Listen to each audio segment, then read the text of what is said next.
Hello students, welcome to my YouTube channel Bhagyoday classes. कैसे हैं आप लोग स्टूडेंट्स?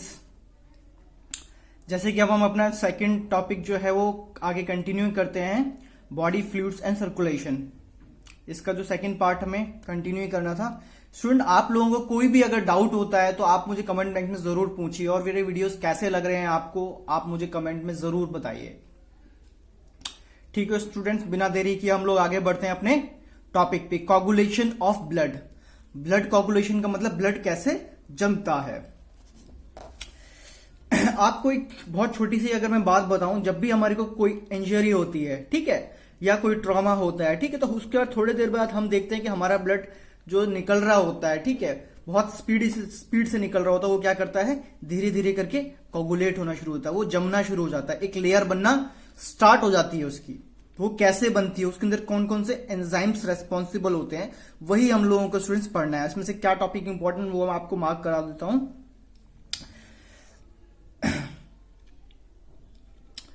ब्लड एग्जिबिट कोगुलेशन और क्लॉटिंग रेस्पॉन्स टू एनर्जी, और जब कोई भी एग्जिबिट करता है कोगुलेशन या क्लॉटिंग होती है उसके रेस्पॉन्स में इंजरी और ट्रॉमा की वजह से, ठीक है। This is a mechanism to prevent the excessive loss of body. ये वो मैकेनिज्म है जो क्या करता है, हमारी बॉडी का एक्सेसिव लॉस जो है उसको प्रिवेंट करता है, इसे नहीं बहने देता। अदरवाइज अगर एक्सेसिव लॉस हो जाएगा तो डेथ तक हो सकती है। You would have to absorb dark reddish brown scum. एक आप देखा होगा आपने, क्या होता है जब हमारे चोट लगती है, एक dark reddish brown scum form हो जाता है जहां पर हमारे कट या इंजरी लगी है over a period of time, एक थोड़े टाइम पीरियड के बाद में। It is a clot of coagulum. ये क्या होता है, क्लॉट होता है या कोगुलम होता है, जो कि found mainly at the network of thread. पतली पतली आपने देखी तार की तरह होता है, एक थ्रेड की तरह पे क्या होता है, ये बनना शुरू हो जाता है, जिसे हम फाइब्रिन बोलते हैं। In which dead and damaged formed elements of blood are trap. जहां पर क्या होता है, डेड और डैमेज जो एलिमेंट्स होते हैं वो क्या करते हैं, पूरे के पूरे ट्रैप हो जाते हैं, पूरे के पूरे। फाइब्रिन्स जो फॉर्म करता है, कन्वर्जन करता है, इसको एक बहुत इंपॉर्टेंट यहाँ पे हम एंजाइम जानने वाले हैं, उसको आप मार्क किएगा। Fibrins are formed by a conversion of inactive fibrinogens. कौन से इनएक्टिव फाइब्रोजेंस होते हैं, किसके अंदर, in the plasma, by the enzyme thrombin. Thrombin के थ्रू क्या करते हैं, एक्टिवेट होते हैं। Thrombin in turn form from the another inactive substance present in plasma called prothrombin. ये पूरा का पूरा स्टूडेंट प्रोसेस चलता है। ये जो क्या है, इनएक्टिव फॉर्म एक्टिव फॉर्म के अंदर कन्वर्ट होती है। एन एंजाइम कॉम्प्लेक्स जो बनता है वो थ्रोम्बोकाइनेज होता है, जो कि रिक्वायर्ड होता है इस रिएक्शन के लिए हमारे। This complex is form by A series of linked enzyme reactions. इसमें बहुत सारे प्रोसेस चलते हैं जो कि एक पूरी सीरीज होती है, involving A factors present in the plasma in an inactive form. जो कि क्या होते हैं, प्लाज्मा के अंदर तो ऑलरेडी क्या प्रेजेंट होते हैं, बट वो इनएक्टिव फॉर्म के अंदर होते हैं। लेकिन इनएक्टिव फॉर्म के अंदर वो जब हमारे चोट लगती है, ठीक है, तो एंजाइम क्या करता है, उसमें से निकलता है। तो एंजाइम का रोल क्या है, उसको एक्टिव फॉर्म के अंदर कन्वर्ट कर देता है। इसी पूरी प्रोसेस को हम मैकेनिज्म ऑफ कोगुलेशन बोलते हैं, ठीक है। तो आपको यहाँ पर बहुत इंपॉर्टेंट एंजाइम याद रखना है, थ्रोम्बिन, थ्रोम्बोकाइनेज, ठीक है, ये आपको याद रखना है। और ये कौन सी चीज किस में कन्वर्ट होती है, फाइब्रोजन फाइब्रिन में या कन्वर्ट होती है। उसके बाद जो है इसमें एक बहुत इंपॉर्टेंट रोल प्ले करता है, वो है calcium. Calcium ion play very important role in clotting. Clotting के अंदर सबसे इंपॉर्टेंट रोल प्ले करता है कैल्शियम आयंस। तो आप याद रखिएगा स्टूडेंट, कैल्शियम आयंस भी बहुत इंपॉर्टेंट है। अब आगे आ जाते हैं हम लोग लिम्फ पे। लिम्फ या फिर इसको हम टिश्यू फ्लूइड भी बोलते हैं। जैसे जैसे हमारा ब्लड पास होना शुरू हो जाता है कैपिलरीज के अंदर, टिश्यूज में, तो some along with many other soluble substance भी बाहर निकलते हैं स्पेसेस से, ठीक है, बिटवीन द सेल और टिश्यू के अंदर से। लार्ज प्रोटीन, जो कि इसमें क्या होता है, लार्जर अमाउंट ऑफ प्रोटीन होता है, most of the formed element during the, जो कि ब्लड वेसल्स के अंदर बनता है। This fluid release out is called the intestinal fluid या टिश्यू, जिसको हम इंटेस्टिनल फ्लूइड या टिश्यू फ्लूइड बोलते हैं। तो ये स्टूडेंट याद रखिएगा, इंटेस्टिनल फ्लूइड या टिश्यू फ्लूइड क्या होता है, जो रिलीज होता है हमारा फ्लूइड बाहर निकलता है, ठीक है, उसके टाइम पर, तो वही हमारा इंटेस्टिनल या टिश्यू फ्लूइड होता है। It has the same mineral distribution भी होता है हमारे प्लाज्मा के अंदर, ठीक है, मिनरल डिस्ट्रीब्यूशन भी होता है, exchange of nutrient gases etcetera etcetera जो होते हैं, जो कि क्या करते हैं, इसका फंक्शन क्या होता है, between the blood and the cells always occur through the field. हमारे जो ब्लड होता है और सेल के बीच में हमेशा होता है। एन एलोबरेट नेटवर्क, एक पूरा का पूरा नेटवर्क बना हुआ होता है वेजल्स का, जिसे हम लिम्फेटिक सिस्टम बोलते हैं, जो कलेक्ट करता है फ्लूइड को और फिर बाद में ड्रेन कर देता है back to the major veins के अंदर, अपने अपनी जगह पर पहुंच जाता है। द फ्लूइड जो प्रेजेंट होता है लिम्फेटिक सिस्टम में उसे हम लिम्फ बोलते हैं। The fluid presenting lymphatic system, जो भी फ्लूइड हमारे लिम्फ में के अंदर प्रेजेंट है तो उसे हम लिम्फ बोलते हैं। लिम्फ क्या होता है? एक कलरलेस फ्लूइड होता है जो कि स्पेशलाइज्ड लिम्फोसाइट्स होते हैं, जो कि रेस्पॉन्सिबल होते हैं किसके लिए? इम्यून सिस्टम के लिए। हमने पहले भी पढ़ा था ये। दे आर रेस्पॉन्सिबल, तो आपसे रोल पूछा जाएगा what is the role for lymph, या फंक्शन क्या होता है, तो आप जो याद रखना है कि immune response of the body. Lymph is also an important carrier of nutrients, ये किसका एक इंपॉर्टेंट कैरियर भी, न्यूट्रेंट भी लेके जाता है हमारी बॉडी के अंदर, हार्मोन्स भी क्या करता है? कैरी करता है। Fats are absorb through a lymph, जो फैट्स एब्जॉर्ब होते हैं वो लिम्फ के थ्रू ही होते हैं in the lactic cell present in the intestinal villi के अंदर। तो स्टूडेंट्स ये बात आपको याद रखनी है, ठीक है। अब हम आगे बढ़ते हैं अपने सर्कुलेटरी पाथवे की तरफ। अब सर्कुलेटरी पाथवे से क्या मतलब है हमारा? जो सर्कुलेटरी पाथवे मतलब कि जो सर्कुलेशन, जिससे हमारा ब्लड जो है पूरी बॉडी के अंदर सर्कुलेट होता है, वो एक्चुअली में दो तरीके का होता है, एक ओपन होता है और एक क्लोज होता है। अब ये जान लेते हैं हम ओपन किस में होगा और क्लोज किसके अंदर होगा। जो ओपन सर्कुलेटरी सिस्टम होता है स्टूडेंट्स, वो मेनली आर्थ्रोपोड्स मोलस्कस के अंदर प्रेजेंट होता है, जहां पर क्या होता है? डायरेक्टली जो ब्लड है पूरी बॉडी के जो ऑर्गन्स है उनके ऊपर गिरता है। जैसे कि हम बात करते हैं हम आर्थ्रोपोड्स और मोलस्कस की, in which the blood pumped in the heart passes through large vessels into open space. किसमें कहा आता है? ओपन स्पेसेस में अंदर आता है, बॉडी कैविटीज पे आता है, उसे हम साइनसेस बोला जाता है। और जो एनलिड्स होते हैं, कॉर्डेट्स होते हैं, ठीक है, उनके अंदर क्लोज सर्कुलेटरी सिस्टम होता है। वहां पर जो ब्लड होता है वो कैसे पंप होता है? स्पेशलाइज्ड ऑर्गन होता है जिसको हम हार्ट बोलते हैं। It is always circulated through a close network, ये हमेशा क्लोज होता है। तो याद रखिएगा ओपन और क्लोज नेटवर्क के बारे में, दोनों के अंदर कई बार डिफरेंस पूछ लेते हैं, तो आपको इस चीज को याद रखना है, ठीक है। The pattern is considered to be more advantage, और ये पैटर्न कौन सा, इन दोनों में से कौन सा ज्यादा एडवांटेज किसका है, फायदेमंद कौन सा है, ठीक है। तो आपको फायदेमंद कौन सा है? जो क्लोज सिस्टम है वो फायदेमंद है, ठीक है। Because the flow can be more precisely regulated, यानी कि प्रिसाइजली रेगुलेटेड क्यों कहा गया है इसको? क्योंकि ये क्या करता है? बहुत ही सेपरेट, एक दूसरे के अंदर क्या होता है? हार्ट के अंदर जितने चैम्बर्स होते हैं, ठीक है, वहां पे सेपरेट होता है। ऑक्सीजनेटेड ब्लड, डीऑक्सीजनेटेड, दोनों के दोनों क्या होते हैं? सेपरेट होते हैं, वो मिक्स नहीं होते। ये इसका सबसे बड़ा बेनिफिट है। आगे बात करते हैं हम जितने भी वर्टिब्रेट्स होते हैं जिसके अंदर मस्कुलर चैम्बर हार्ट होता है, जैसे कि हम बात करते हैं सबसे पहले फिशेस की। तो फिशेस है वे दो चैम्बर्ड हार्ट होता है, एक आर्टियम होता है और एक वेंट्रिकल होता है। तो आपसे याद रखिएगा फिशेस के अंदर कितने चैम्बर्ड हार्ट होता है, कई बार क्वेश्चन पूछ लिया जाता है। एम्फीबियंस के अंदर बात करें तो एंड द रेप्टाइल, जिसकी एक्सेप्ट क्रोकोडाइल इसमें नहीं आता है, ठीक है।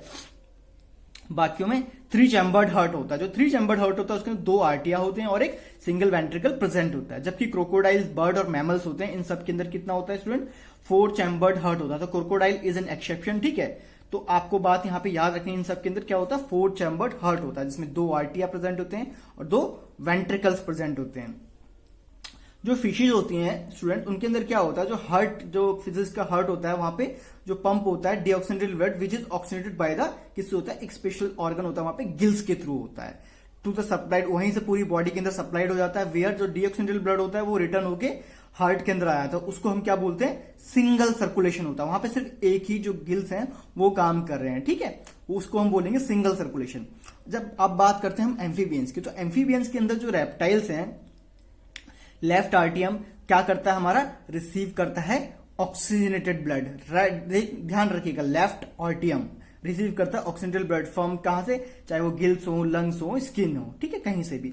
एंड द राइट आर्टियम क्या करता है? डीऑक्सीजनेटेड ब्लड सप्लाई होता है, जो कि अदर पार्ट, चाहे वो लोअर पार्ट हो गया या अपर पार्ट हो गया, दोनों पार्ट से क्या करता है? डीऑक्सीजनेटेड ब्लड उसके अंदर प्रेजेंट होता है या आता है।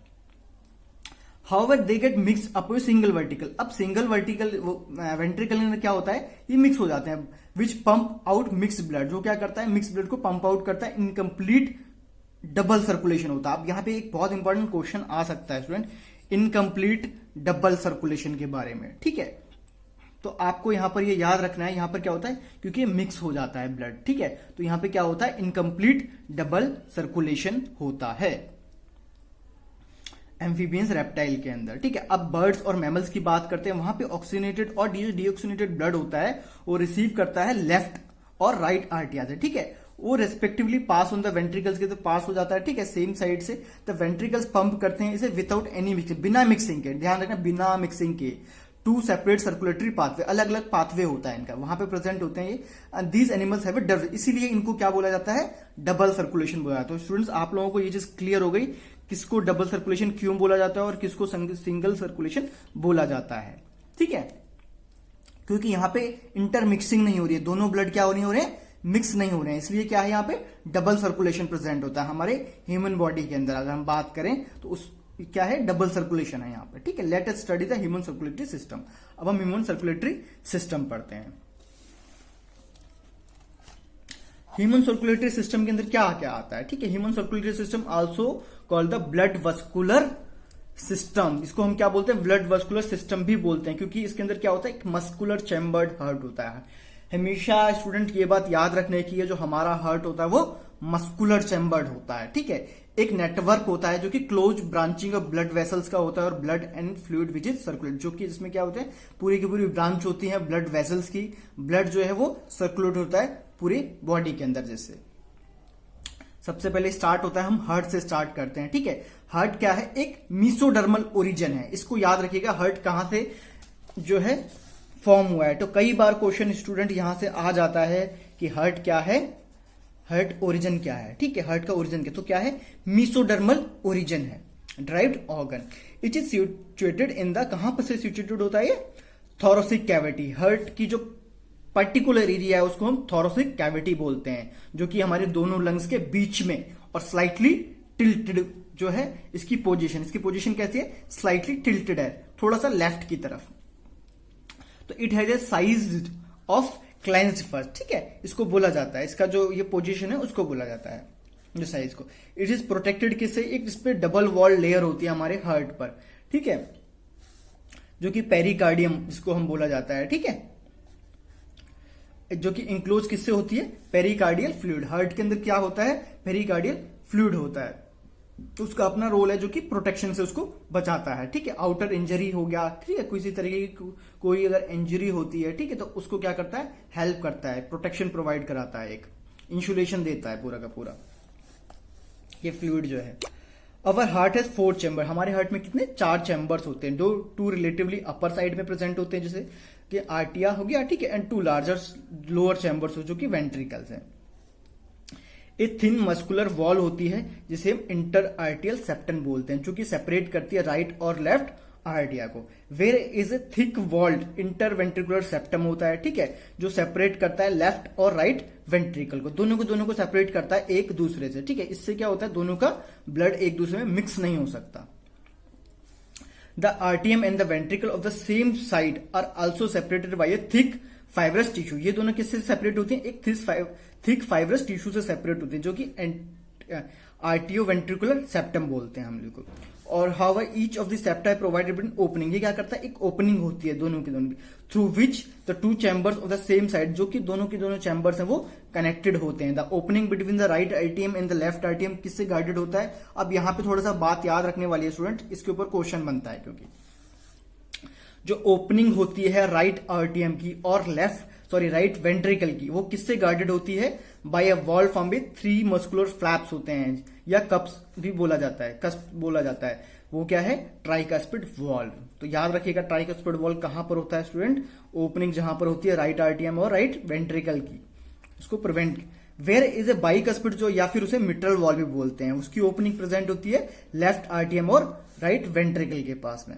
एक बार हार्ट का स्ट्रक्चर देख लेते हैं, स्टूडेंट पूछते हैं कौन सा स्ट्रक्चर सर बनाए, अगर पेपर में आता है, ठीक है। तो ये स्ट्रक्चर आप जो एनसीईआरटी में दिया हुआ है, ठीक है, ये उनके लिए जो 12th वाले स्टूडेंट्स है, वो भी अगर कई बार पूछा जाता है तो उसमें हम ये स्ट्रक्चर बना सकते हैं, ठीक है। ये बिल्कुल करेक्ट स्ट्रक्चर है एनसीईआरटी का, और इसको स्टूडेंट जो भी इसमें मार्किंग की गई है उसको उसके अकॉर्डिंग आपको याद रखना है। जैसे कि अब मैं आपको थोड़ा सा समझा देता हूं, वेना केवा, ठीक है, इसे हम ऊपरी सुपीरियर वेना केवा बोलते हैं। That part is called aorta, ठीक है, ये हमारा पल्मोनरी आर्टरी हो गई, ये पल्मोनरी वेन हो गई, यहाँ पर लेफ्ट आर्टियम हो गया, ठीक है, लेफ्ट वेंट्रिकल हो गया, राइट वेंट्रिकल और राइट आर्टियम हो गया, ठीक है। यहाँ पर ये प्रेजेंट है साइनो आर्टियल नोड, यहाँ पर प्रेजेंट होता है। आपको एक बार लोकेशन पहले मैं बता दूं कि हम आगे पढ़ने वाले हैं इसके बारे में। साइनो आर्टियल नोड यहाँ पर प्रेजेंट होता है, और ये है आर्टियो वेंट्रिकुलर नोड, ये रहा। तो पोजीशन आप ध्यान रखिएगा। बाकी ये जो है राइट वेंट्रिकल, ये बंडल ऑफ हिज, ये बहुत इंपॉर्टेंट है, बंडल ऑफ हिज, यहां पर पूरी की पूरी मसल्स प्रेजेंट होती हैं, ठीक है। लेफ्ट वेंट्रिकल इंट्रावेंट्रिकुलर सेप्टम है ये वाला area. Okay student, main points मैंने आपको बता दिए हैं। आगे अगर हम चलते हैं, अब बात करते हैं हम पल्मोनरी आर्टरी की। Pulmonary artery and the aorta respectively are provided with seminal walls. ये दोनों के दोनों किससे सेपरेट होते हैं? सेमिनल वॉल्स से। ये बात स्टूडेंट याद रखिएगा, ठीक है। The walls in the heart allow the flow of blood. Walls जो हार्ट के अंदर होते हैं, ठीक है, वो क्या करते हैं? फ्लो ऑफ ब्लड जो है वो क्या करते हैं? अलाउ करते हैं सिर्फ एक ही डायरेक्शन के अंदर, ठीक है। तो ये बात स्टूडेंट याद रखने की है कि वो सिर्फ एक ही डायरेक्शन के अंदर, इस सिंगल डायरेक्शन के अंदर ही हमारे ब्लड को आने देते हैं, ठीक है। फ्रॉम आर्टिया टू वेंट्रिकल्स के अंदर, from the ventricles to pulmonary artery और एरोटा, दीज वॉल्व प्रिवेंट, क्या करते हैं? ये प्रिवेंट करते हैं जब वो कोई ब्लड क्या करता है? वेंट्रिकल्स टू पल्मोनरी आर्टरी या एरोटा की तरफ आता है, और मे बी यानी बैकवर्ड फ्लो कुछ होता है अगर किसी में। आगे देखते हैं, जो इंटायर हार्ट होता है स्टूडेंट हमारा, वो सारा का सारा कार्डियक मसल से बना हुआ था। हमने पहले ही बात की थी, एक स्पेशल 3 तरह के जो मसल्स होते हैं हमारे, उनमें से एक कार्डियक मसल, स्पेशलाइज जो मसल्स होते हैं वो सिर्फ हार्ट में ही प्रेजेंट होते हैं। जो वॉल्स होती हैं students, ventricles are much thicker, बहुत ज्यादा थिकर होती है देन द आर्टिया। स्पेशलाइज कार्डियक जो मस्कुलर स्ट्रक्चर होता है जिसे हम नोडल टिश्यू भी बोलते हैं, called nodal tissue, also distributed, जो कि हार्ट पे, पूरे हार्ट पे डिस्ट्रीब्यूट होता है, हमने पीछे फिगर में देखा था। उसके अंदर एक बहुत इंपॉर्टेंट स्टूडेंट बात यहां आती है, the patch of the tissue present right corner. ये पोजीशन याद रखिए कि right upper corner of the right आर्टियम पे क्या प्रेजेंट होता है? साइनो आर्टियल नोड, जिसे हम ऐसे नोड बोला जाता है, जिससे जो कि क्या है हमारी लिए हार्ट का पेस मेकर है, ठीक है। ये क्या है? पेस मेकर है। अनदर मास जो प्रेजेंट होता है, जो कि हम लोअर कॉर्नर ऑफ राइट आर्टियम, जो लोग कहां पे देखते हैं? लोअर कॉर्नर पे राइट आर्टियम के, ठीक है, जो कि क्लोज होता है आर्टियो वेंट्रिकुलर सेप्टम से, उसे हम क्या बोलते हैं? आर्टियो वेंट्रिकुलर, यानी कि एवी नोड बोला जाता है, ठीक है, एवी नोड, जिसे हम पेस सेटर बोलते हैं। इस पर क्वेश्चन आए हुए हैं, पहले कई बार क्वेश्चन स्टूडेंट आए हुए हैं, ये बहुत इंपॉर्टेंट है, ठीक है। इनकी पोजीशंस और इनको क्या बोलते हैं, इनका फंक्शन क्या होता है, ठीक है। पेस मेकर होता है ऐसे नोड, और एवी नोड क्या होता है? पेस सेटर होता है, जो कि हेल्प करता है